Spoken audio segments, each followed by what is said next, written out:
Hello everyone, Brian here with a short video for Iglesias de San Andres. In the last video I talked about the rear wall that is going to curve around this piece here and how I could actually glue one side of this in place and I could bend it around and glue the other side in place, but the piece would be under stress there. And so I thought probably what I ought to do is I ought to curve this so that it fits more naturally there and we don't have that stress. Not that it would really matter. If I threw this on and I glued it in nicely on either side, and because I put these templates here, I can ensure it's going to bend properly around. There's probably nothing wrong with doing that. By the time I got the brickwork on here, there's no way this is going to pop off just because of the stress that it's under.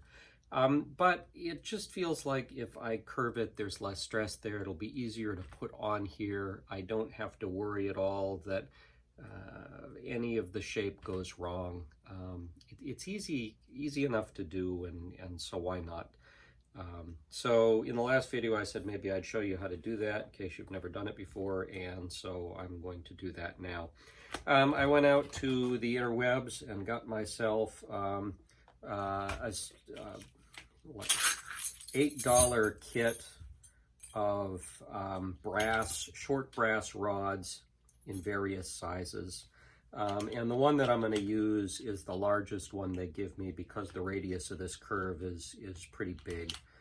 I don't have, normally you would do this on a mouse pad for a computer, something that's got some give to it, something that's a little soft. I can't find my mouse pad, and so what I'm going to use instead is an ironing board, which has a little bit of foam underneath it, and so we'll give that little bit of give that I need in order to do this. So there's really nothing to this. There is a crease here and here already, so I don't want to bend the end pieces. I want to bend from one side of the crease to the other. And I think what I'm going to do so that I don't bend the edges is I'm going to get a marker and I'm just going to note for myself where those edges are, because it would be kind of a pain to bend the edges here and then they wouldn't sit flat, and that would be a problem. So all I'm going to do is I'm going to take this brass rod and I'm going to push down and I'm going to roll it. I'm not just sliding it back and forth across the paper. I am actually rolling it, and I'd really like to have an even larger rod for this particular radius. It would make this a little bit easier. But you see already in rolling it back and forth, we're starting to get a curve to the paper now. And I'm just going to keep on doing that, pushing down fairly hard and rolling, and continue to get a curve to this thing.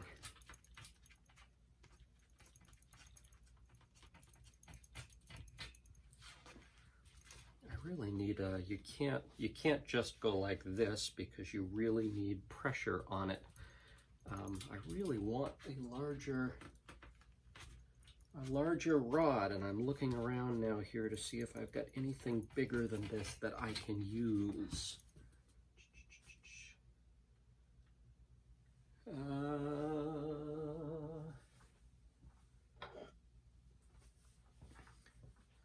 Let's see, I can't use this because it's got an edge. I might be able to use this. Let's try this.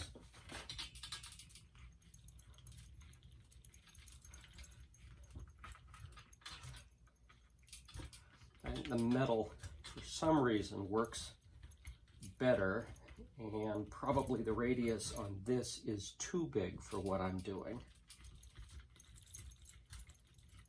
But we'll try it a few times and see if it helps.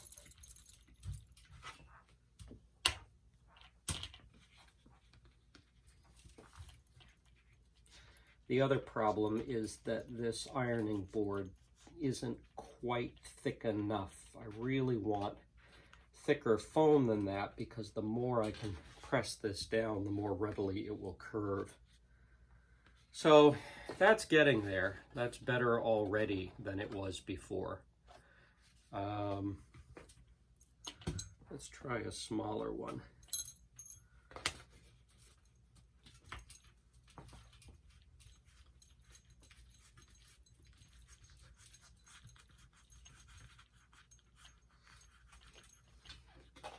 Doing this with the paper models is easier, obviously, because the paper is thinner. So the thicker the cardboard is that you're working with, the more work it is to try and get it to shape.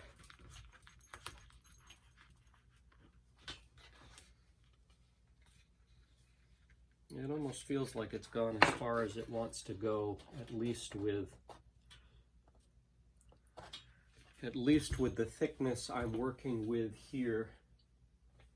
And again, I'm looking around to see if I have anything else that is softer that we can put on there to maybe help this process along. Here's a piece of rubber you'd put under, say, a carpet to keep it from slipping. Let's see what that does for us.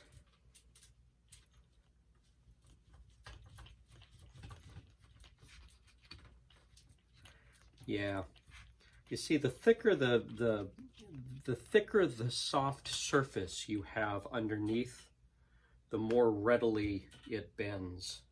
So this is getting much closer to what I want. Let's do that one more time. And again, you have to roll the brass rod. You're not just sliding it.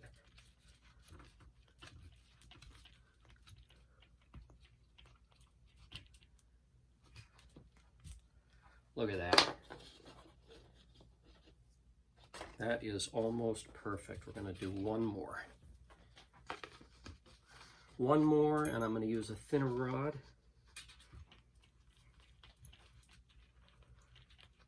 And I bet you we'll have it.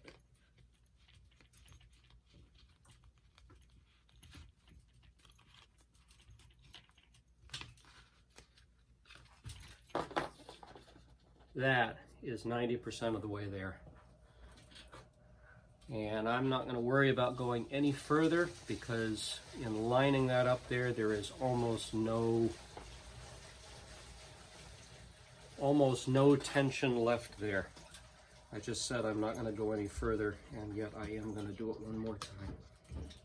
But anyway, this is more than adequate.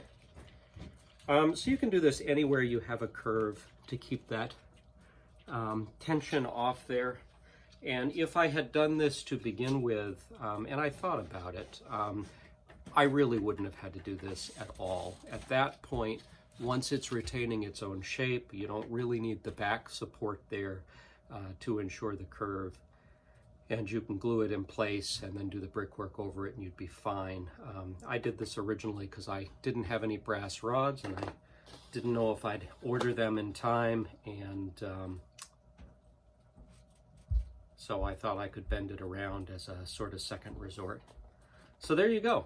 That is how you put a bend in a piece of cardboard or a piece of paper and get a nice curve to it. So you can find these little sets of multi-size brass rods anywhere. I got these off of Amazon.